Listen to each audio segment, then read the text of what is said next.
Oh, I'm nervous. That's exciting. Welcome to the live stream. I am here for the second Q&A, or this one's titled an Ask Me Anything, which I prefer for some reason. I can't really explain. And I've already got questions loaded up. Just going to bring up YouTube on another screen so I can keep an eye on that. Keep in mind that there's a 5-second delay that I couldn't get rid of. I'll work on that for next time. And thank you all very much for coming. Um, I'll start with a kind of flippant question that I got from an anonymous user. Um, at least give me a nickname to work with. Um, why do you pause in the middle of sentences? The reason for that is because I'm always trying to choose the right words. Actually, there are three reasons. One, trying to choose the right words to finish my thought. See? Um, two, um, well, I am trying to keep my future self happy by keeping the editing down, which means making sure that you're okay on the right take. That end, the third reason, I guess, is just um, being more considerate with how I express myself and not just in clarity or in phrasing. Also, making sure that I'm conveying exactly what's in here because um, Stephen King calls the act of writing for commerce or writing for creativity when someone else is supposed to see what you've done, an act of telepathy. He wasn't that specific. So when I got on YouTube, I decided that I wanted to express myself um, very clearly and my words to have intention whenever possible. So, thank you to everyone who joined in. I'm watching the chat on two screens. One has that delay I was talking about, the other one doesn't. JC says, Rejoice, for I have arrived. A little credit to JC. He has been on every one of my gaming streams since I started on YouTube. And I game under my own name on YouTube, under my um, gaming name, gamertag, which is Snooze Frenzy on Twitch, which I tried to start last night again, but I'll be starting that again soon now that I have gotten over the technical difficulties. So um, that's our first question out of the way. So I can address that one, and that's a lot of fun. I thought that was a fun question because I wasn't trying to do a bad imitation of Jack Sparrow, and I wasn't having a mental episode in my previous videos. I was just taking a pause so I knew what was happening in here would come out here properly. So anyway, Brendan Edwards says in the chat, at times I wish I used that pause filter before speaking. Yeah, um, that's definitely a situation I've been in more than once, many, many times. There are whole conversations that I kind of wish I could claw back.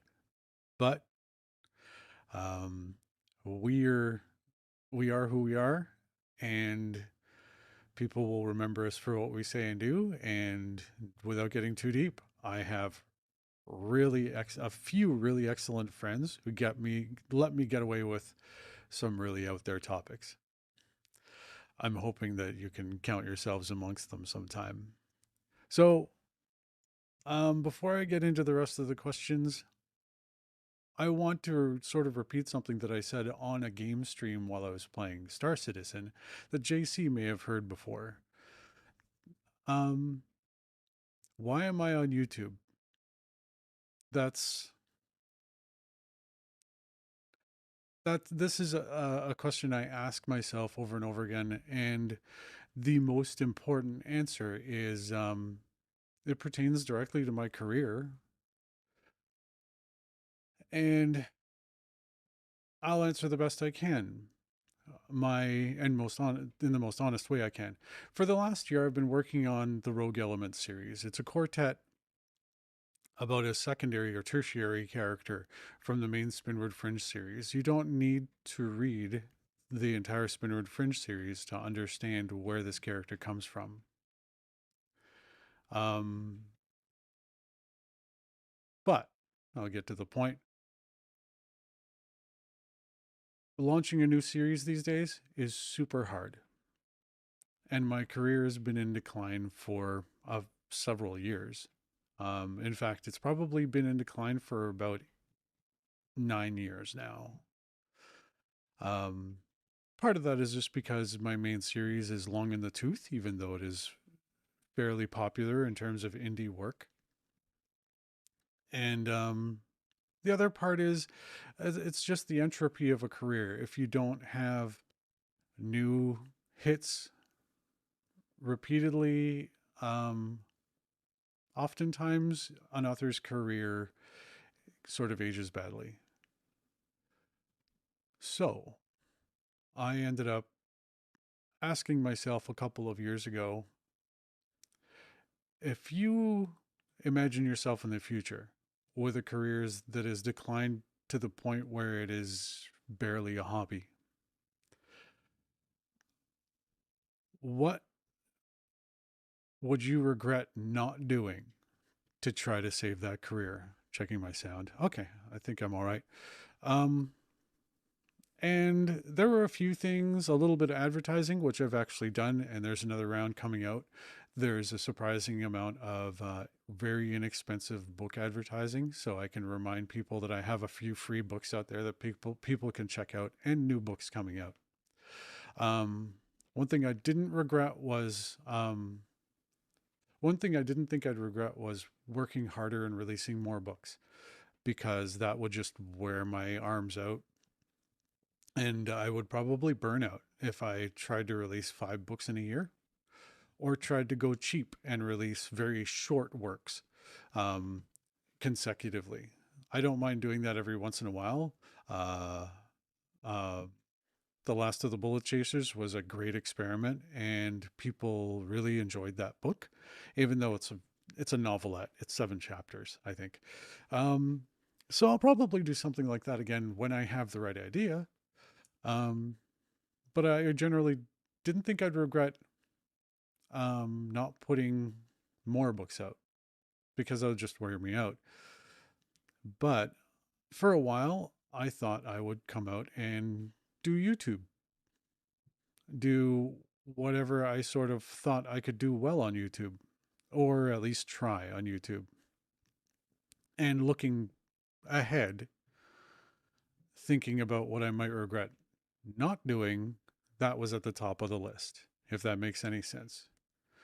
So after losing a bunch of weight and improving my health, um, and feeling a little better about myself, I decided to start YouTube. Unfortunately, start YouTubing. Unfortunately, that was preceded by several months, if not a year, of me telling friends and relatives that I'm going to do this. I'm going to go on YouTube. I'm going to start recording videos. And a few people, including my brother, shot a couple of good ideas back at me that made me think, and I may actually pursue one of the ideas that he had. Um, but for now, whether I'm doing it well or poorly, um, I'm trying everything. So this Q&As, um, doing just a few videos with my camera with updates in the wild, so to speak. I was in the middle of uh, the city the last time I did that, so not really in the wild. And following a few of my own pursuits while I share some other stuff. So even though I'm nervous now, like I'm shaking inside, In fact, I'm listening to some favorite music to keep my volume up. So I'm kind of talking over it and to sort of keep my brain from going into a cycle of, is this going well? How many people are watching? All that stuff. And I can see it right there. There are 3 people watching, 11 views. It's not bad for a video that isn't public. So this would have been one of my biggest regrets if I didn't try to put my face out there in front of people so they could, um, so you guys could actually approach me, ask questions. I'm sorry, I'm just looking at chat.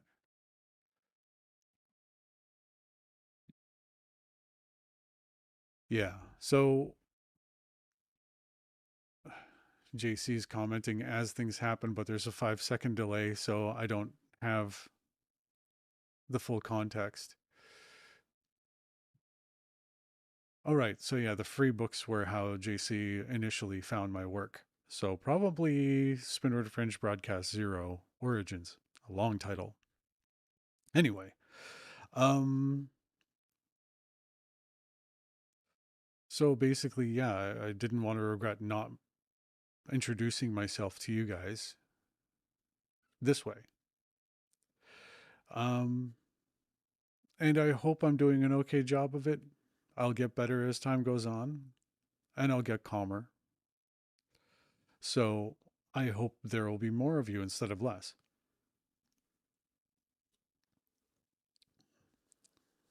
Now, what terrifies me about YouTube and about showing my face after being extremely private since 2008, when I had my first success with the book I just mentioned earlier, Origins. Um, well, this is another story that JC's heard before, but I'll get through it quickly. Um, One of the first actual readers who was a self-professed fan of mine that I met in person, um, actually met up with me for a couple hours. We hung out at a pub. It was a great meetup. We talked about science fiction, some of the fandom, and there was a lot to talk about back then because everything was getting canceled around 2010. Um, Part of it was a bit of a complaining session, but most of it was very positive. And after that meetup, and this was followed by another meetup um, shortly after, I never heard from him again. And the same happened with the next one. So while I did have some friends who liked what I was writing, um, meeting people and showing my face and being in person seemed like a really bad idea. So I decided to let my work speak for myself. There are authors who should do that. And they're usually the first determiners of that. They're the ones who decide, I'm just going to stay behind the page. The most people will see of my face is that back cover picture. And that's about it. I'll write in somewhat obscurity, or not obscurity, but regardless of success or failure, they'll just keep their face out of it and not meet readers. So from 2008 until about 2023, that was the attitude that I kept. But it doesn't work out super well in general. There are some authors who can do that, but most authors these days make their real money from speaking engagements and from, well, actually, a lot of independent authors take consulting gigs. They coach people and that sort of thing. So I don't know if I'm into the paid coaching thing or anything like that, but I may be open to it in the future. That's not what this video is about at all. But I thought I should get out there because the other thing wasn't really working anymore. And most independent authors who are successful are on YouTube or they're posting private videos for their readers on Patreon. They're out there, and I'm getting there. Sharing some of my leisure time while I'm playing games, since I've done that since I was 4 years old. Um, yeah, I started on the Commodore 64. um,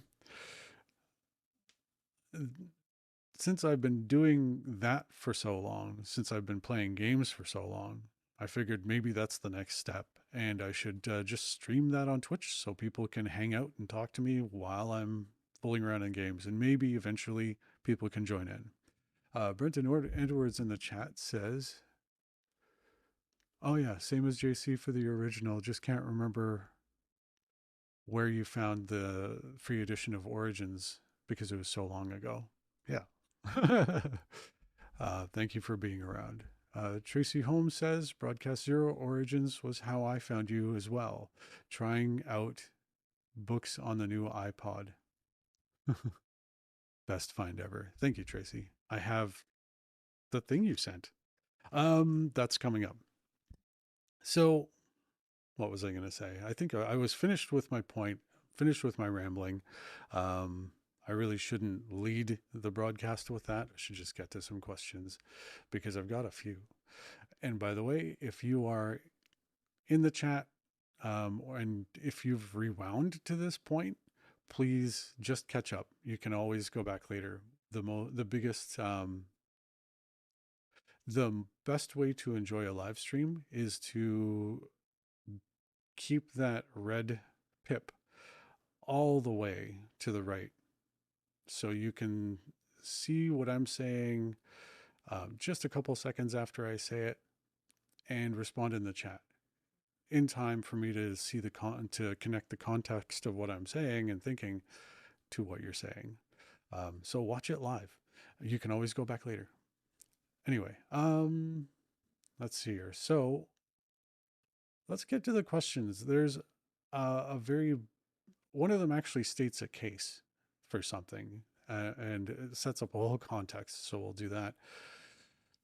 First, I will have another drink.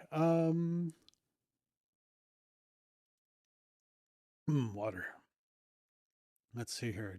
Jay Risky on YouTube asked, would love to hear your thoughts on AI in 2025. Yeah, that's kind of coming up. You've written so much about it. I'm more than curious about your take on where it is and where it's going. Okay. I'm not going to spend a lot of time on AI, and I'm going to hold that question for a minute, except to say that the artificial intelligences that I write in my novels are very different from the large language models and other narrow artificial intelligence programs that are running today. I write my artificial intelligences as simple tools that are very effective at what they do, and most of those are just invisible part of software that's running behind the scenes, so they're really not worth mentioning, or they're full-blown characters like early Alice in Origins. From Jonas's wrist, she is a friend to him, and he let her grow and evolve in her own way. And that to me is just another character. AI may pretend to be that to a lot of people right now, but it's not there yet, right? I'm going to reserve my opinion as to whether or not I think it'll be there anytime soon because we haven't hit the true limits of large language models yet, like ChatGPT and Grok and the other guys. There are some hard limits on those, and they're changing. So we'll see what happens. Jeriski also says, I'd love to see your book list, what you're reading when you're not writing. Okay, well, it's long, and a lot of it is not fiction. So I'll share a couple. Right now, I'm on a kick where I'm reading, well, it's not a kick. It's not a fad. I'm actually doing research. So the one that I just started is called The Origins of Totalitarianism by Hannah Arnett. It was recommended by my landlord, who's also professor of architecture. I think he's retired. Fascinating person to talk to. Also, part of the team that's replacing my bathroom after mold was found. And the mold is gone. Don't worry. Let's see here. In fiction, I'm actually reading a Star Trek novel. I just started it twice because I picked it up, put it back on the shelf for a while. Figuratively, this is on my iPhone. Um, Titan Fortune of War by David Mack. I also sometimes read books from B.V. Larson, who I found when I went looking for, hi Gina um, another science fiction author who has a series that's run over 20 books. So I wanted to see what reading a different series from my own of that length was like. And he's a hell of a writer. His series is much simpler, and I think that's actually it benefits his writing. It makes it better. Let's see here.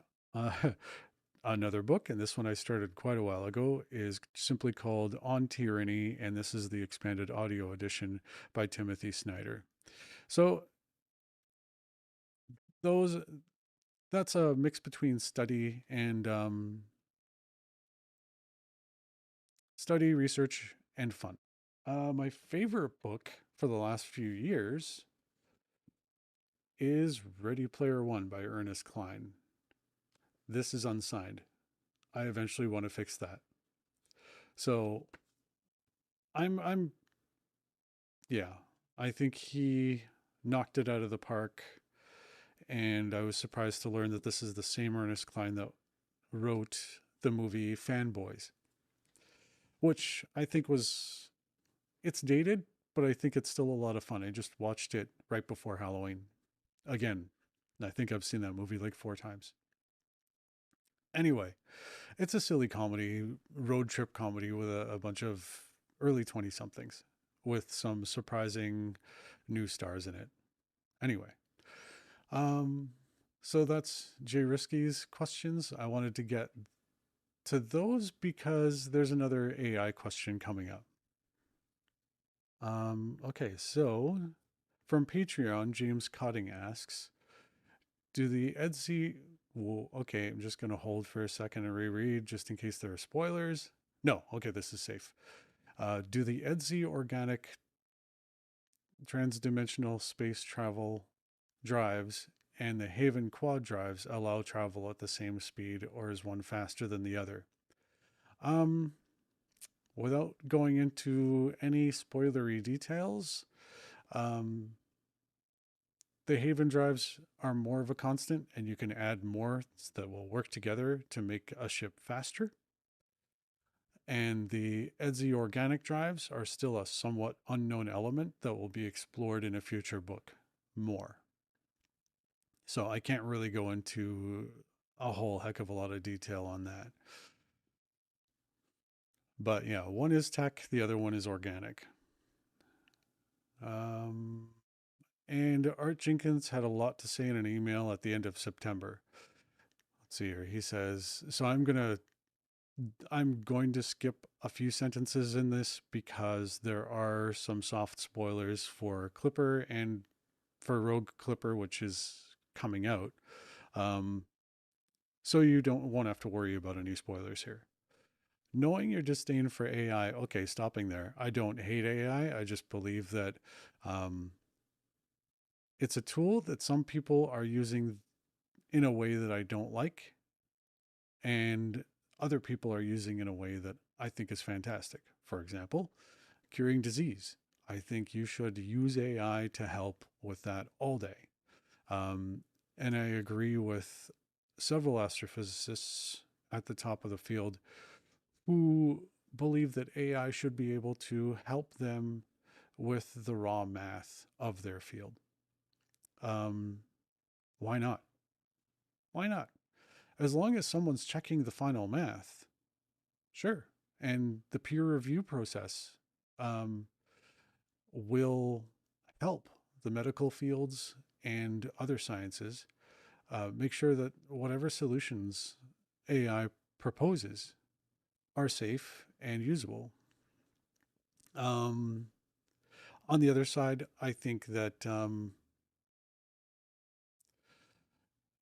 I don't want AI to write my next Spinward Fringe novel or any of my novels because I love writing and um, I believe that diminishes, well, it takes away the pleasure of writing for one, and it diminishes any personal touch or sudden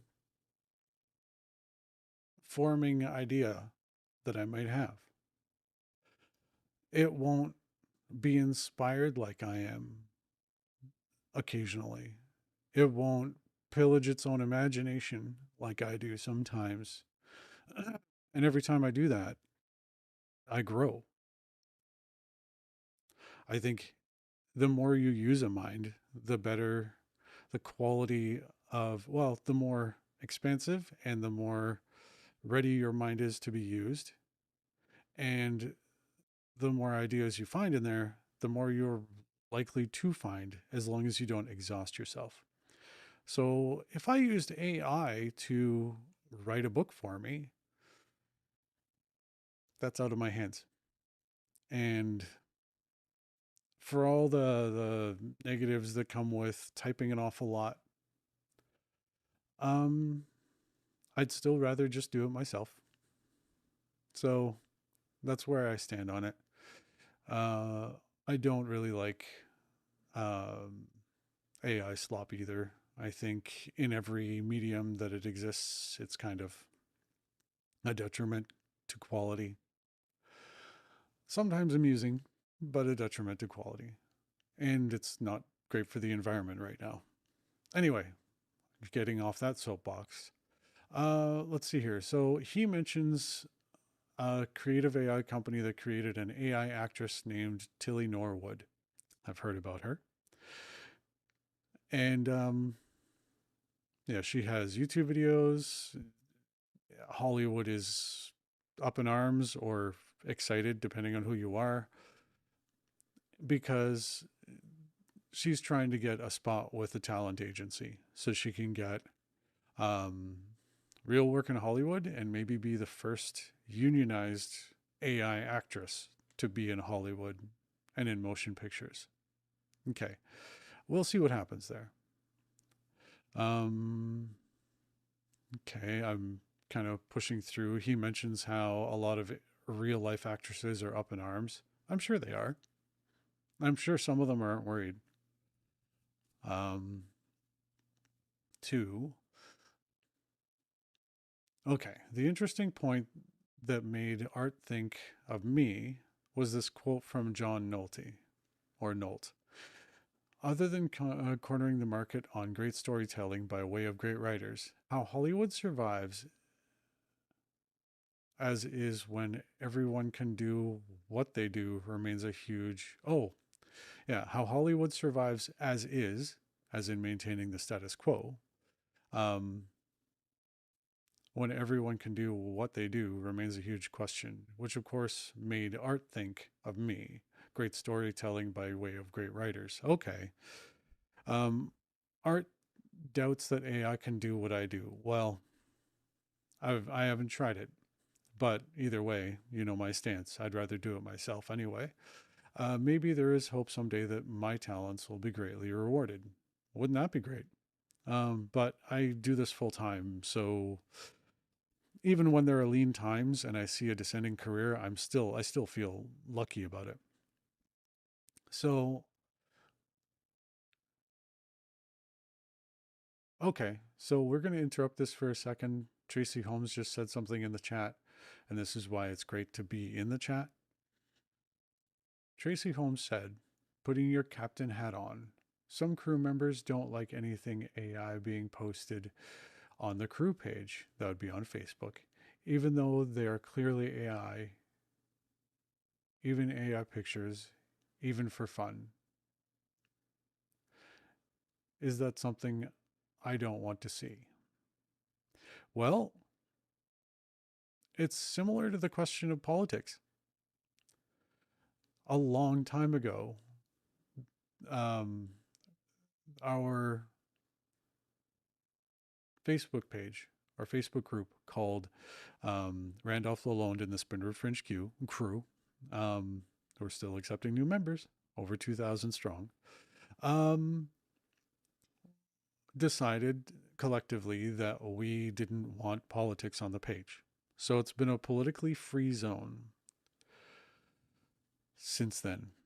Without question, a political post comes up, it gets deleted. Advertising comes up, it's gone. So I have been thinking about this for a while, and it seems to be aggravating enough users so that I should at least have a poll about it. So someone is going to post a poll on the Facebook group, basically saying, should we delete all AI posts, yay or nay? And that'll decide it. And it'll decide it permanently. So unless something sneaks through, if people have voted nay, there just won't be any AI stuff there. And with the incredible rise of AI slop, it might be a little difficult, but it may be worth it. Then again, if the vote is this stuff's hilarious and this stuff is interesting, that prevailing vote is going to determine that AI has got a corner of the page.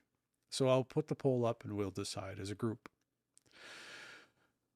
All right, so we'll continue with Art's question. Thank you for your question, Tracy. Um, Art, oh, okay. Jeffrey Mueller has something to say about the Facebook group issue. He says he's guilty. Marvin, pictures are definitely generated, usually from MS Designer. I definitely don't have the CGI skills to do it myself. Okay, so he's talking about Marvin the Martian. So, yeah. The problem I have with that, I have a laugh at that stuff, but at the same time, I'm aware that someone's copyright could be violated. I think Warner Brothers, and it may not be a good thing to have that up there. So again, we'll decide together.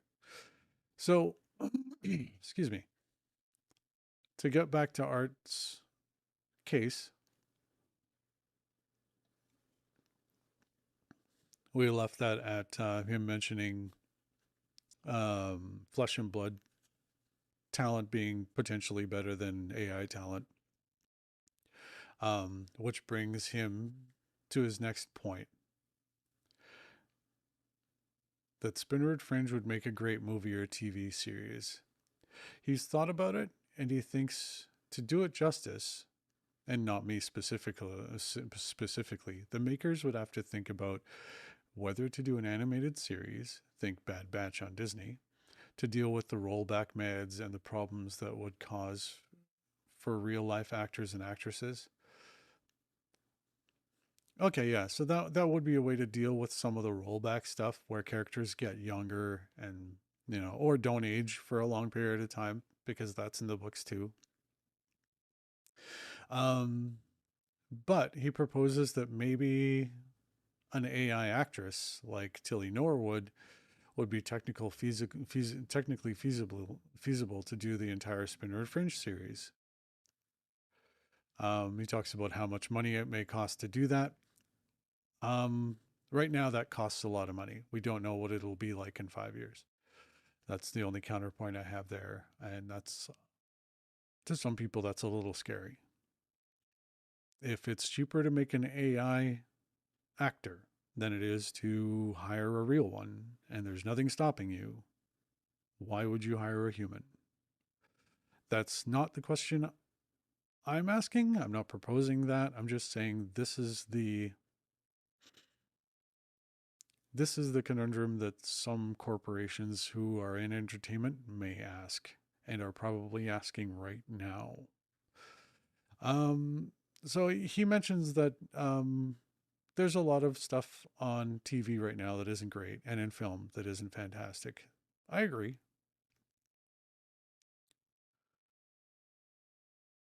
So, and there may be a strategy that I could use or some other expert could use to use AI to create short video segments for this from the Spinward Fringe universe and story to get someone in Hollywood to take notice. Or maybe Google will do it for us the same way they can create a passable audiobook. Maybe in a couple of years that would make a video of the book without much input from me, the writer. Okay, this is why I wanted this discussion to come through, and JC has a something you'd like to say. Okay, JC says, I've been thinking about it as well, and the only feasible way, expense and all, would be animation. Maybe. CGI is expensive, and that's true. I believe it may not get cheaper in the near future, but AI will be used as a tool in creating good CGI. That's something that no one can prevent, um, because it's here. Generative AI is here. And I hope it doesn't put too many people in that field out of work. I hope it actually makes their work easier and better, and that on the weekend they can go home to their families and that they can still get paid the same or better. Because I like special effects. I'm a sci-fi fan and fantasy fan, and special effects are at home in those genres. But to get back to this point, okay, first of all, with regards to a Spinward Fringe television series, it makes sense for a writer to step back and let whatever showrunner is responsible for a Spinward Fringe TV show to work their magic, because they are experts at television or streaming or film. I am I am an experienced writer who writes long prose in novels. So letting them do their thing is important. On the other hand, if they wanted me to write a treatment or a opening episode, or just to work with them to write the first season, if it's a TV show, and I'd rather it be a TV show, I'd be happy to do that, especially since I have a treatment already on my Patreon page. Actually, I'm going to make sure it's there and members can actually read it. Right. JC says I can keep final say on things before they release. I would never put that in my contract because thousands of books get optioned every year. But that doesn't mean they get made. The more restrictive the contract is, whenever a thing gets optioned, the less the chance that it will go to series or even get a unaired pilot produced.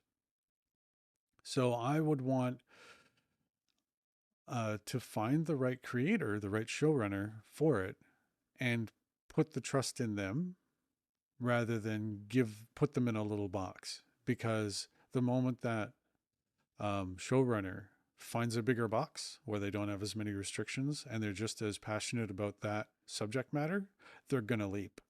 They're going to give up on Spinward Fringe and they're going to go to something else. So, I mean, say for example, it's between Spinward Fringe and, I don't know, a Rambo TV series that was written in the 90s, right? He inherits these scripts, he gets the rights for nothing, and he says, well, I didn't pay much for Spinward Fringe's rights because they weren't worth much. But I've got this box that I'm working in. I'm very restricted because the writer has to approve of everything, which means everything is slower. He's more involved. And if I don't shoot something the way he wants it to, we have to spend a lot of money to reshoot it or cut it. So I would rather, and so that guy would definitely hop over to the Rambo series and say, this is a property no one cares about in terms of a TV series. I'm just going to go with it because no one's looking until it's a big hit. Um, so that's just a very fictitious example. I hope there's never a Rambo TV series unless it's somehow amazing, which I don't know.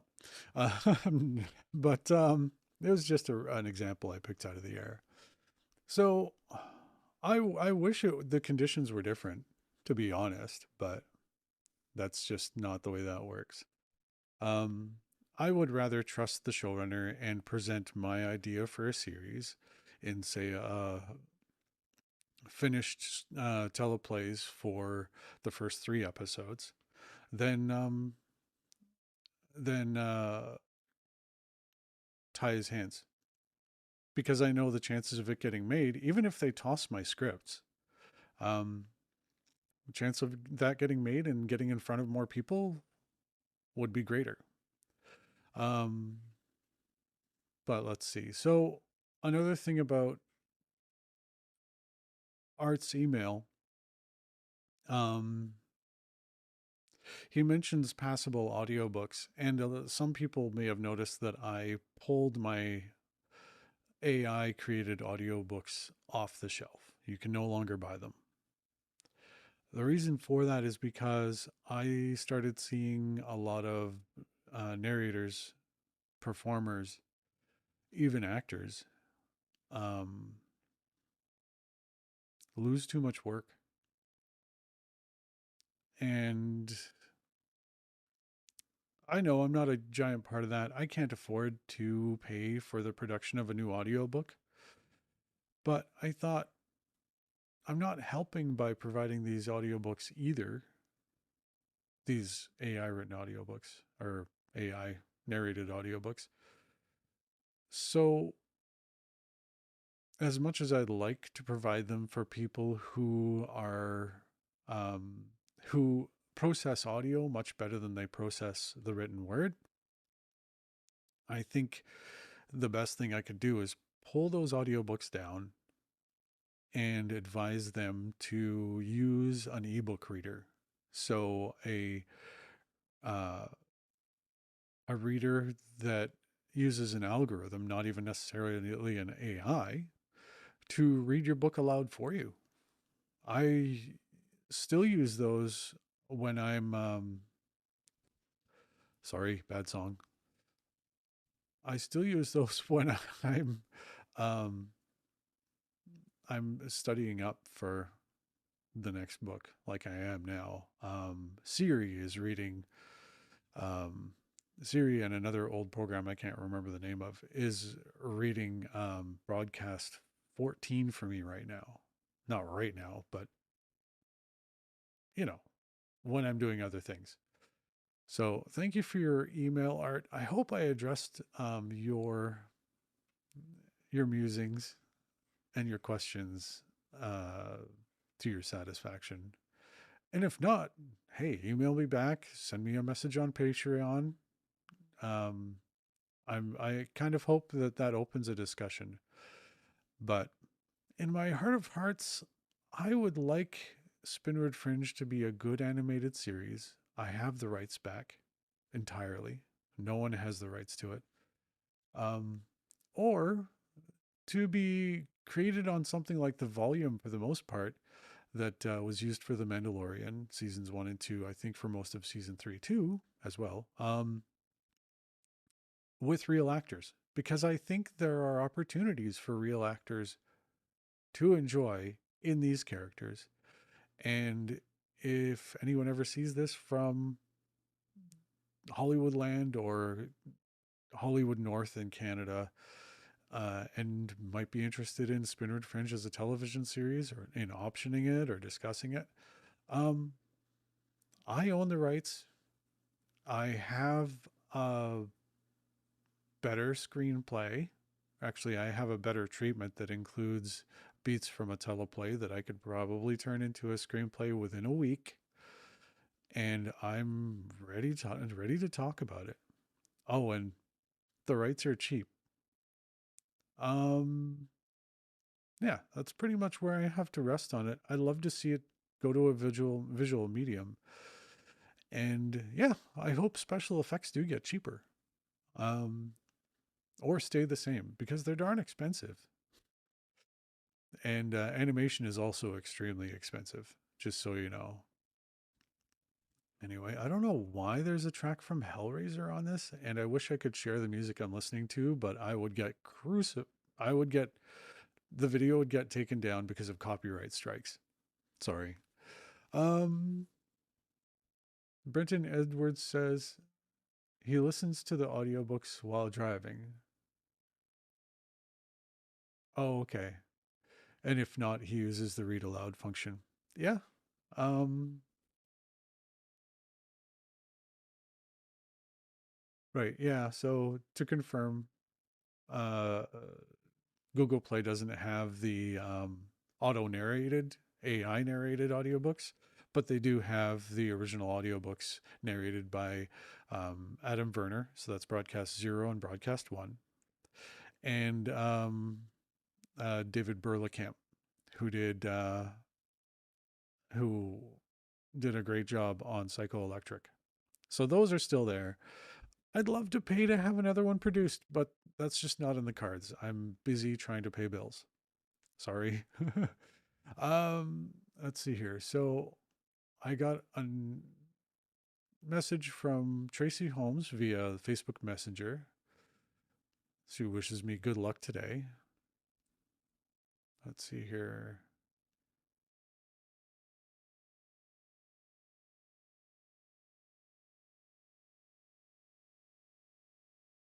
Okay.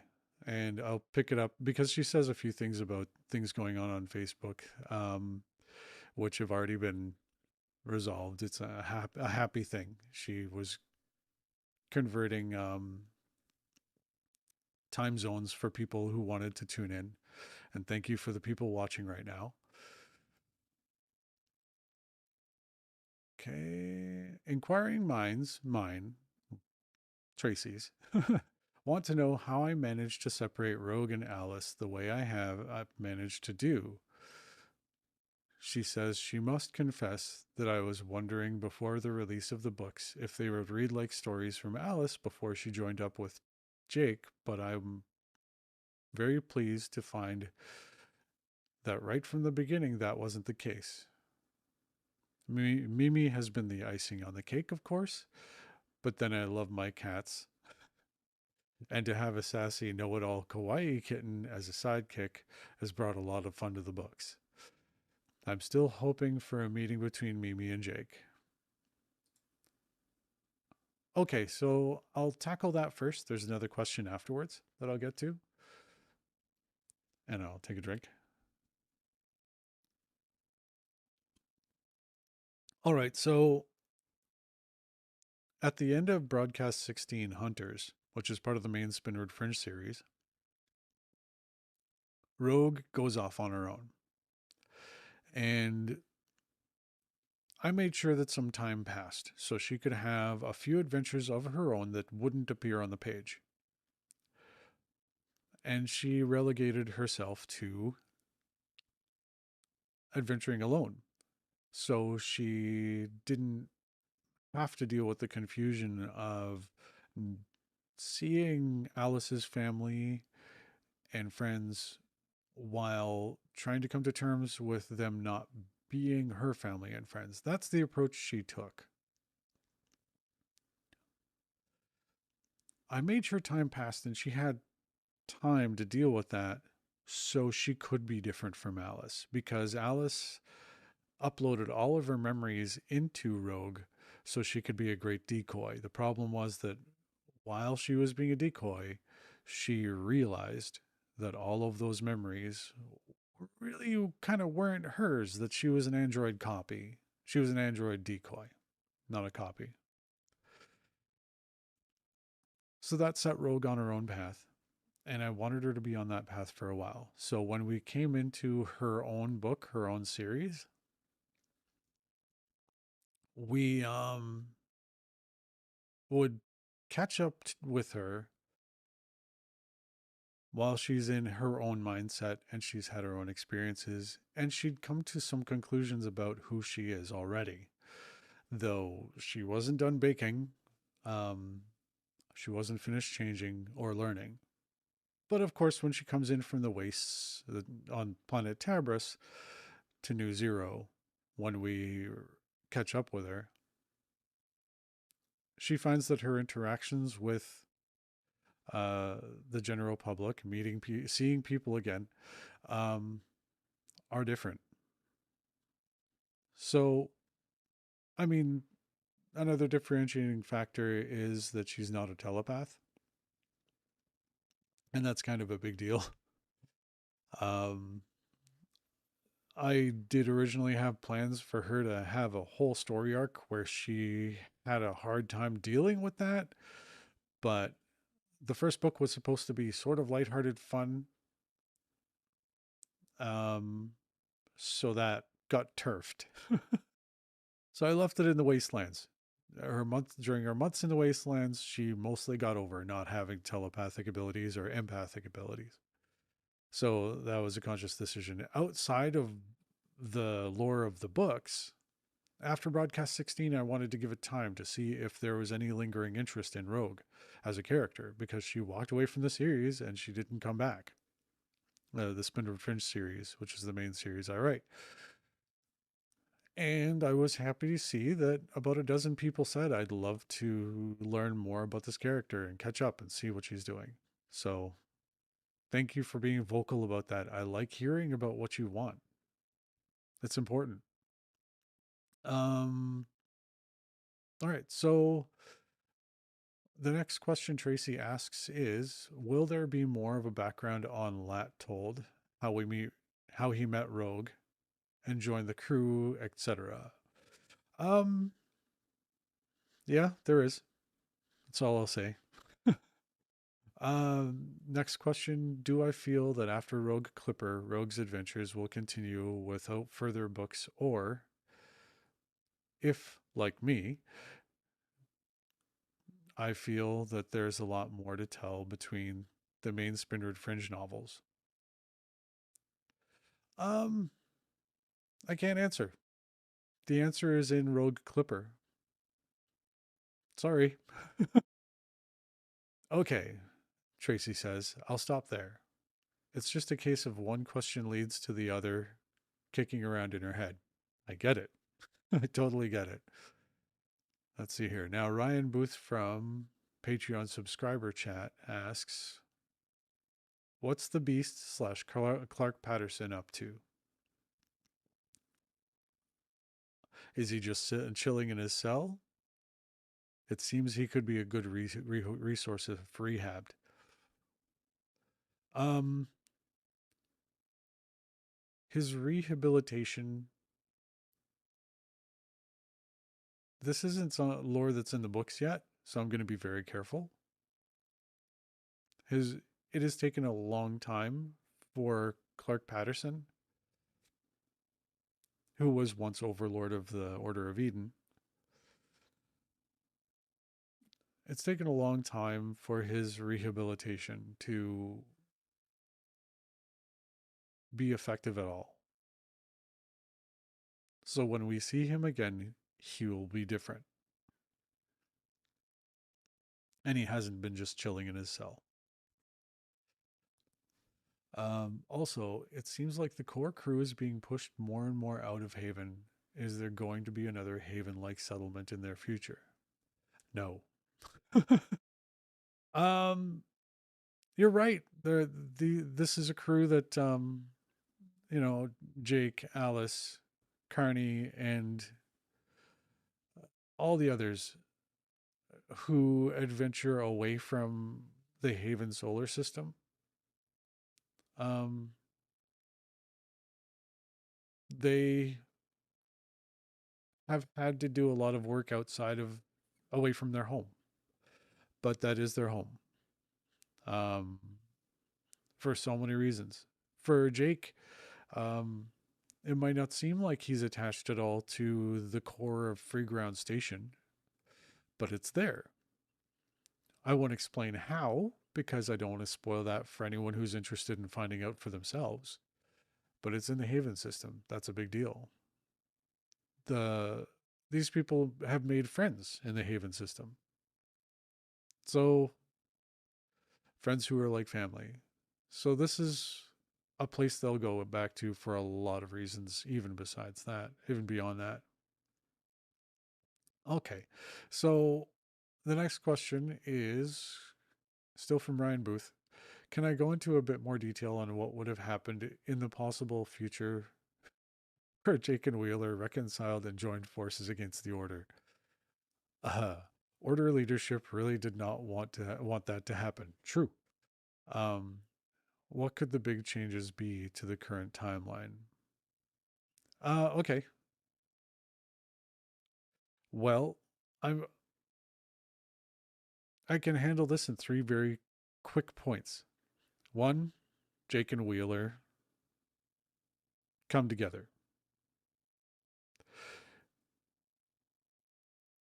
That would cause all of Haven Fleet to work with Wheeler. So everything that Wheeler knew would become available to them.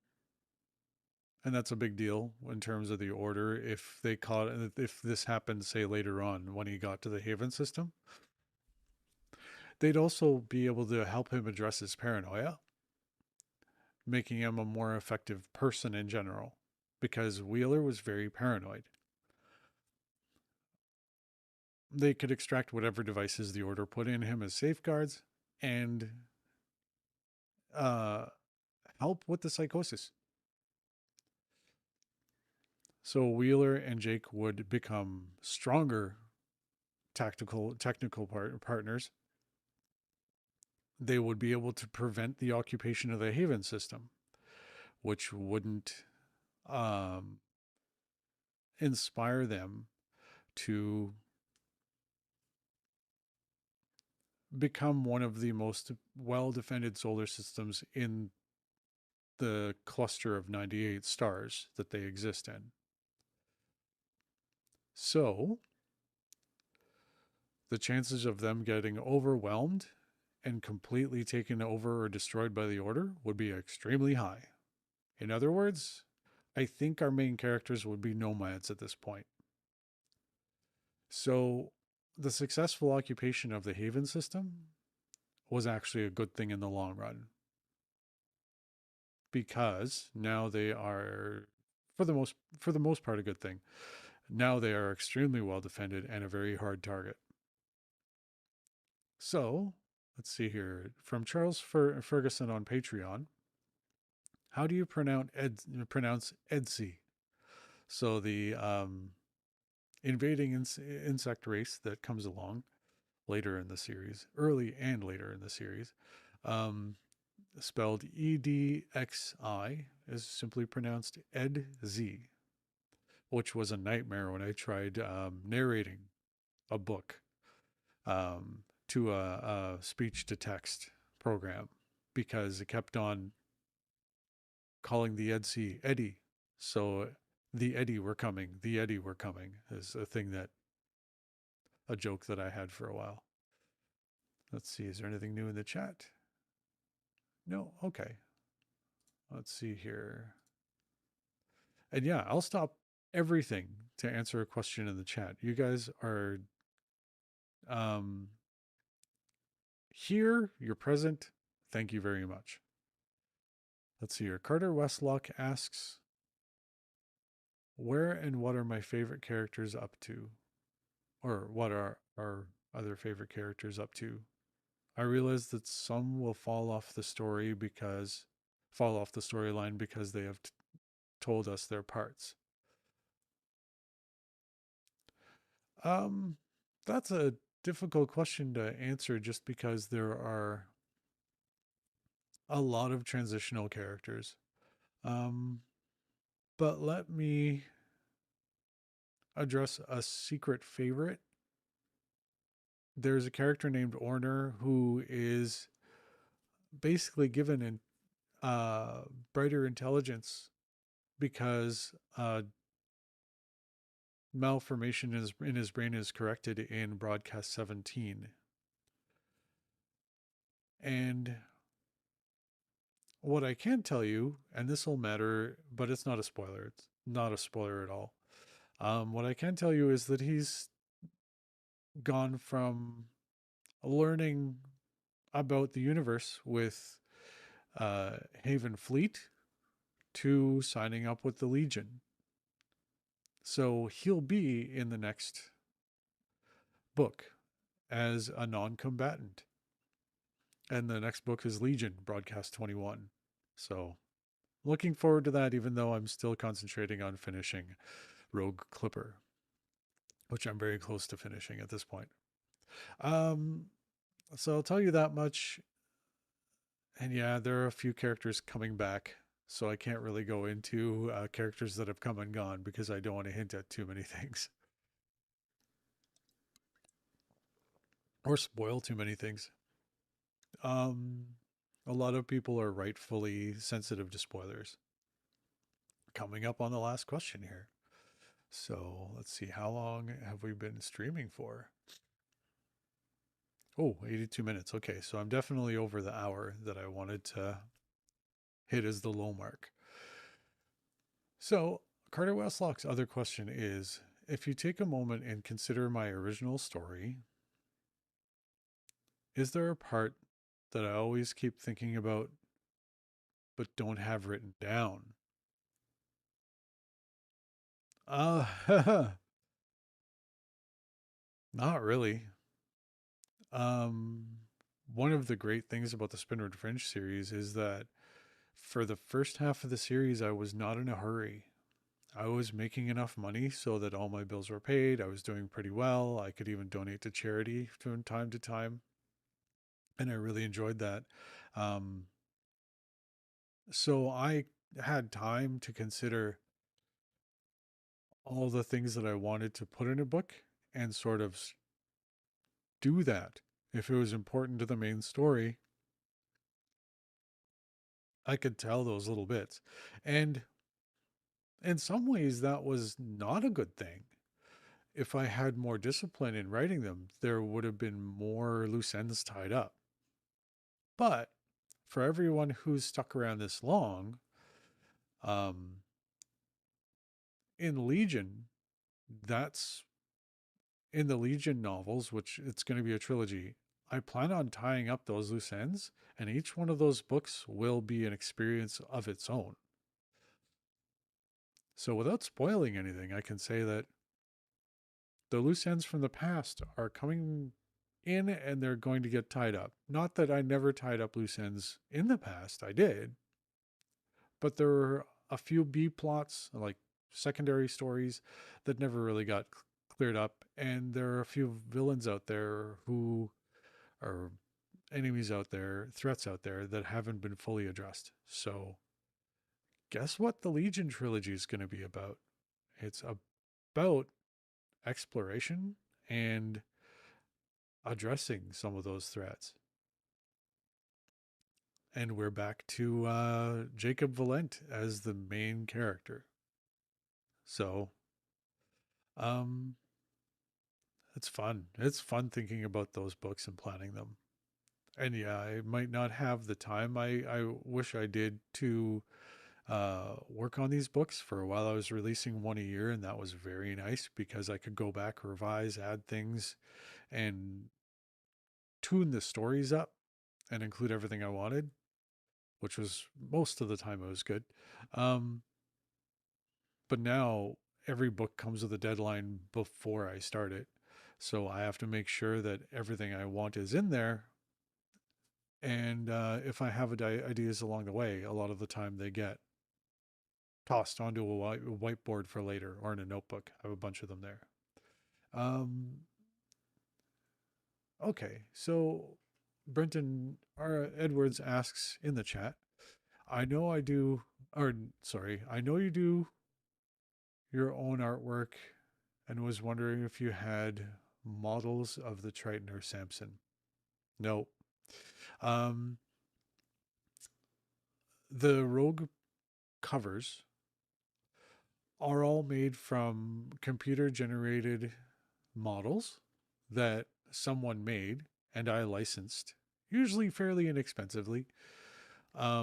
So they got paid what they were asking, and I take them into a program called DAZ 3D, which is a 3D rendering program where I can move things around, set up lights like there are real lights on a soundstage, um, and choose whatever angle I like. So I don't make those 3D models because I don't have the artistic talent or the time to learn that kind of skill. If I did, yeah, there would be 3D models of the Triton. I do have something that looks like a lot like the Samson, but that's sort of that ship isn't around anymore. So I really don't have a use for it. Um, and the model doesn't stand up to modern quality. The textures aren't awesome anymore.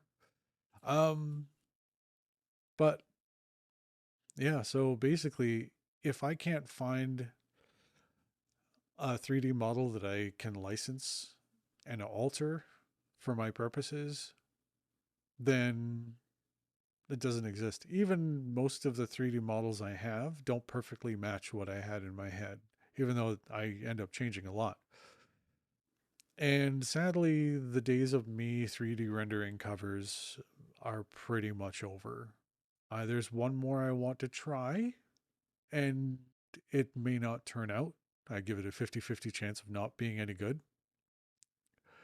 But if it turns out well, it'll turn out extremely well, and I'll share it with everyone. Um, but I'm afraid that I'm not going to be, it's highly unlikely that I'll be 3D rendering stuff anymore. For two reasons. One, it takes a hell of a lot of time. And that was something I took on myself. I put no blame on anyone. The software I use may not be perfect, but they do everything they can to make things as adjustable as possible and as efficient as possible. And there's a big argument as to whether or not it's efficient enough or adjustable enough. So I say it just takes a lot of time and it's a hard skill set to master, which I haven't mastered. I'm just lucky that I took 2 semesters of photography in high school, so I understand how light works in general, though you probably can't tell from my background. Anyway, I look very white and pink. I swear I'm healthy. But anyway, um, so they take up a lot of time, and with me moving into YouTube and streaming, it's just not practical. Besides, there is artwork made by artists that I can license inexpensively and sort of remix a little bit. And there are artists who would love to make a cover for me. So if I can afford to work for them, I'll give them the ideas and they'll give me the artwork. And AI never has to come into it. So I'd rather pay talent than a machine that is maybe run by the wrong people. But let's not go too deep into that. Yeah, I to sum up my attitude about I don't want to use it for my work. I believe the biggest AI, in my opinion, the biggest models, the biggest development companies don't have the best motivations. Their motivation is to make money for the people at the top of their organizations, not to, and to be first to the, um, to create not generative AI, but general intelligence, which is an AI that can think and act on its own. Whew, it's a terrible song. They want that brass ring. Yeah, JC says greed is king. In most cases, you're not wrong where corporations are concerned, but not all corporations are bad, which is a whole other discussion. But yeah, so everyone wants the brass ring of generative, not generative, but general artificial intelligence that can kind of create on its own by using our data set and think on its own and act on its own. Um, I'm not going to be a doomsayer and say that the company that gets there first will be our destruction or that AGI will be our destruction. I also believe that new challenges will come with it, and they already have before AGI's arrival. But to keep it simple, I don't think there are many people working on AI right now that have, yeah, self-learning AI, he says. That's another reference to general intelligence. But I don't think the biggest companies have our best interest at heart, and they demonstrate that. There's a counter argument. That's for another time. Right now, I'll just share that is my belief right now.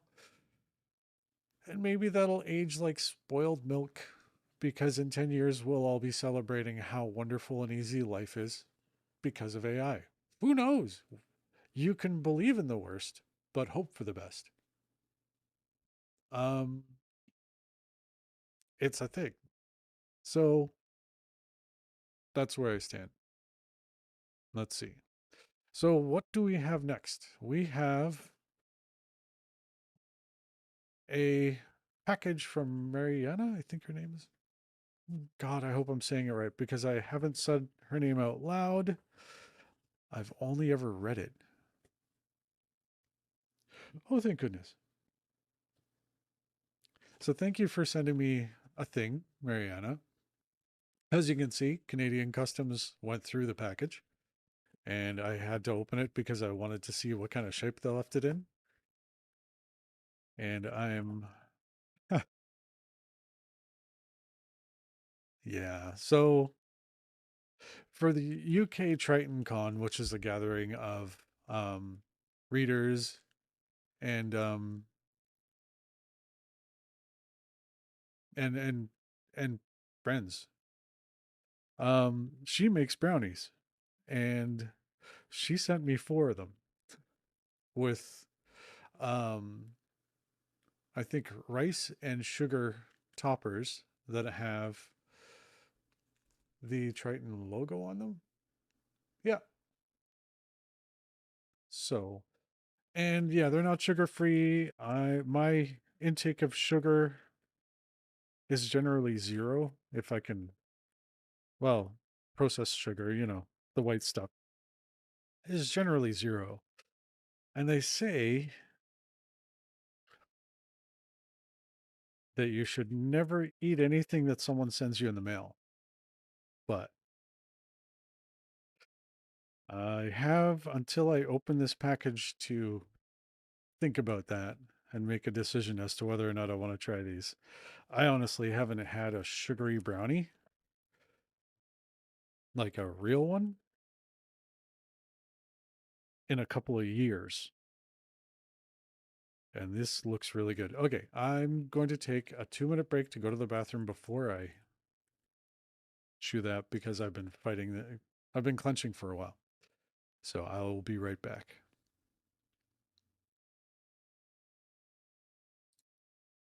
Sorry to keep you in suspense, but it's kind of my thing if you haven't noticed.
And I'm back.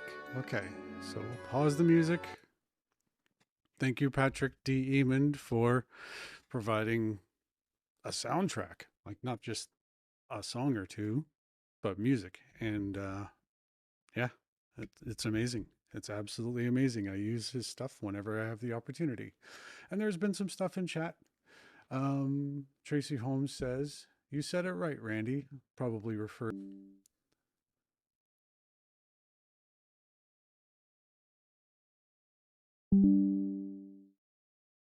Okay, so we were disconnected for a second there, and I'm back. So, and Tracy Holmes also says, "Great music from Patrick D. Emond." I'm glad you think so too. So let's see here. We'll get to Mariana's letter first, and I'm going to use my screen for light. Okay. She says, "Just a little note with these brownies. They are not sugar free, but they are gluten free." Okay. "There is a lot of sugar in them, so you will have to take that into consideration. The skull picture is made of rice flour and sugar. I order them every year." I spoiled that one. Sorry. It was a it was a good Triton Con. Hopefully one day you'll be able to make it. I hope to attend in the future. We'll see how it goes this year. Hopefully planning well in advance and saving well in advance whenever I have the opportunity will get me to England or Ireland, wherever it is.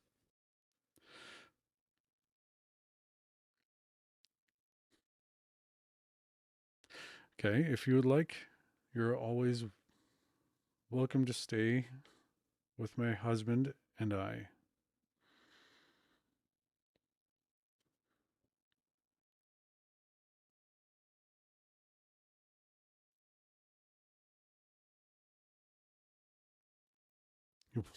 One year, they had almost the whole crew. Keep well and keep writing, Mariana. Well, thank you very much. I paused in the middle of that because I'm not used to getting offers from people to uh, put me up for a night or two. Um, yeah, that doesn't really happen for me. Not really. So they say, and I mean they, being the experts on the internet about safety, say that you should not eat anything that people send you on the internet. Well, oh no, I can't have that. Well, here goes.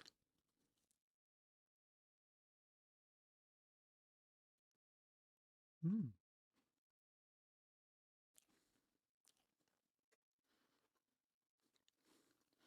there's a really good brownie.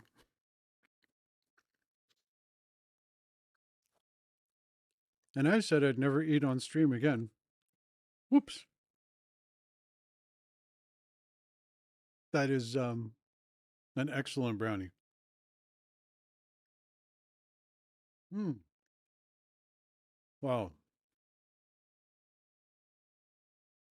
So that was worth the risk. Very good, thank you. Don't send me food.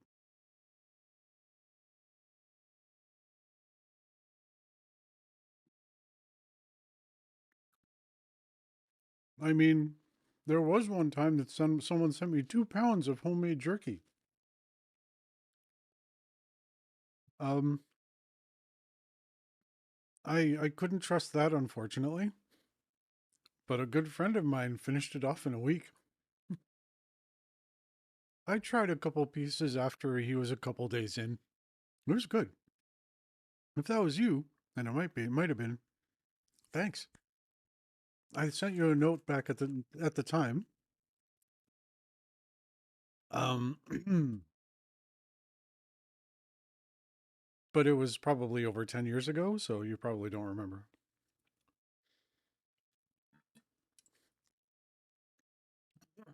Okay, that was excellent. It totally survived the trip across the ocean. Thank you. Um,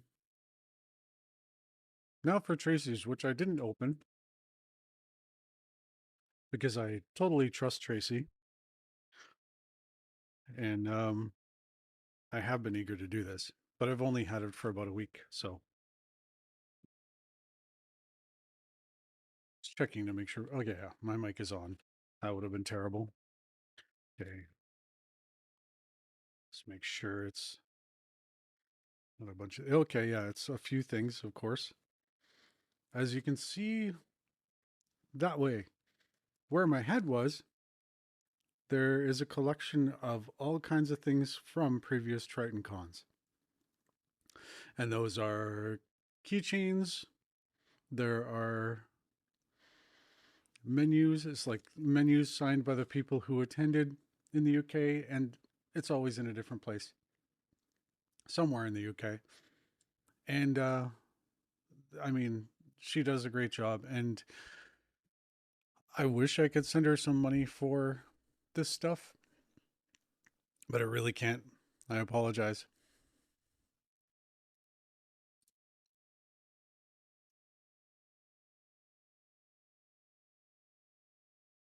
Sorry, I had to check a few things, make sure I was still alive. Yeah, so this year there are couple new keychains, which she sent me a lot more than what I have back there.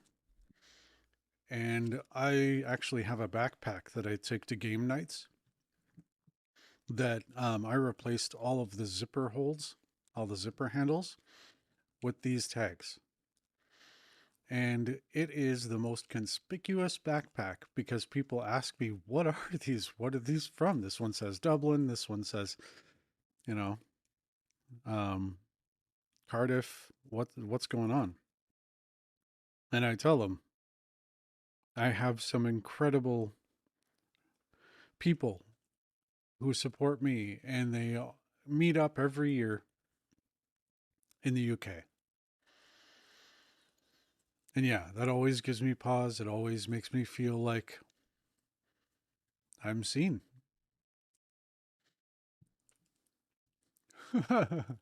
Charles Ferguson, that's so cool. You have great fans. Um, and I have to say that there have been other gatherings. There's a mug. Ooh, my thumb is there.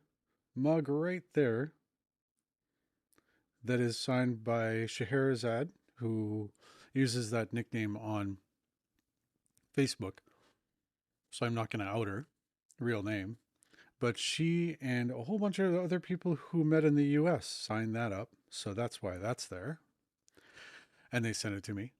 And there was also a group in Australia, and they sent me a t shirt that memorialized a world that was destroyed early on in the series. Or not destroyed, but ravaged in the early part of the series. So there have been gatherings in other corners of the world. Um, Triton Con in the UK is the last, but I hope there will be more in the future. It's the last one standing, though. And the other thing, you're seeing this first, so I'll see it on camera.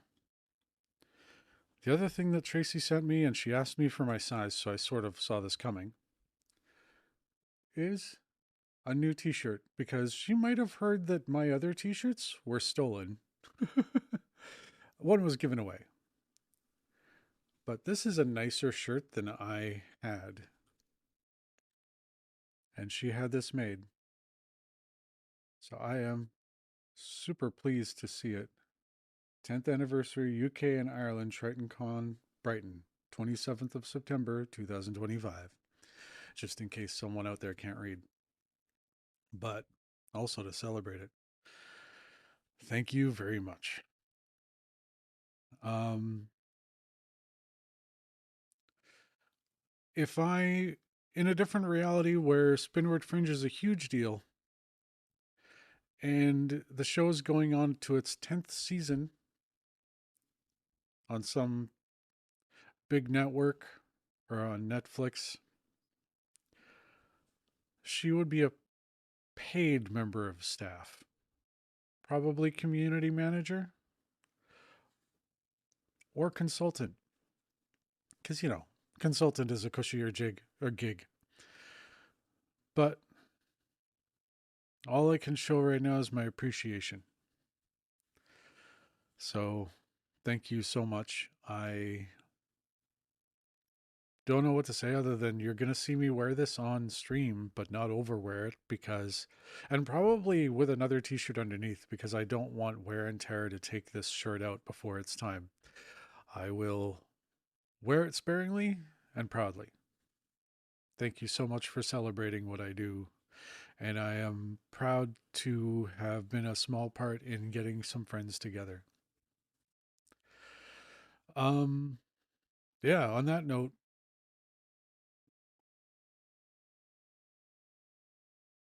Charles Ferguson, of course, weighs in saying, "That's so cool. It is. I have great fans. I do." And changes. I'm probably going to do more on video. I'm not going to hold you guys up for much longer. But thank you so much for hanging out for so long. And if you're watching this video in the future,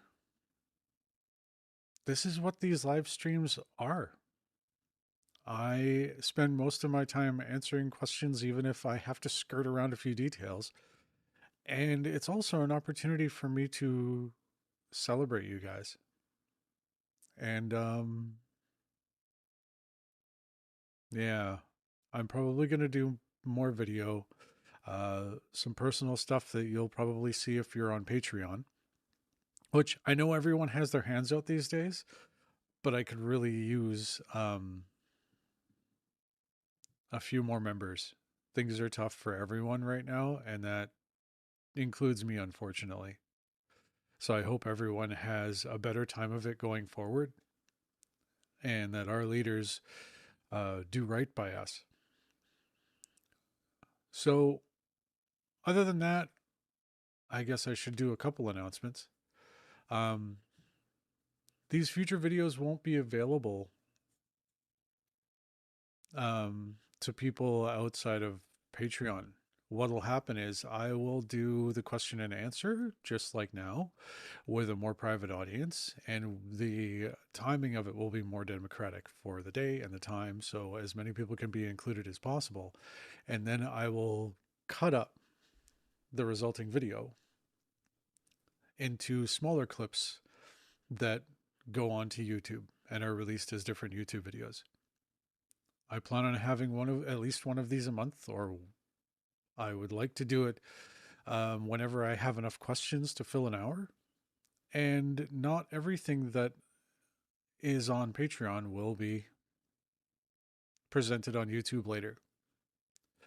Um, I'm sorry to put things behind a paywall, but it's just where I am right now. If the career grows and my income grows again, I might actually be more liberal with how quickly I share things and that sort of thing. But if you want to see me live um, and interact with me live, but you're not a fan of the books or you don't have money for Patreon, you can always catch me on Twitch or on YouTube because I plan on sharing my gaming hobby there, which is, of course, is video games. I've only been playing video games for 47 years and I don't plan on quitting, but I'm going to do it publicly for a while so I can hang out with you guys. Um, and now my nervousness is gone. Thank you very much for being here. And one more thing Tracy has to say, which is kind of perfect, wrapping us up. Randy, I have so much fun with our great crew members. Thank you for bringing us together through your awesome work. Everyone, oh, all the attendees seem pleased with this year's special keepsake. Good. And of course, Brenton Edwards adds, and he's right, good incentive. The live streams are a good incentive for being a Patreon member. Yeah, yeah, that's where we're at right now. But at least these questions will get out there. I'll have this connection with you guys. And who knows if it becomes a long term thing, I might even end up with a co host sometime.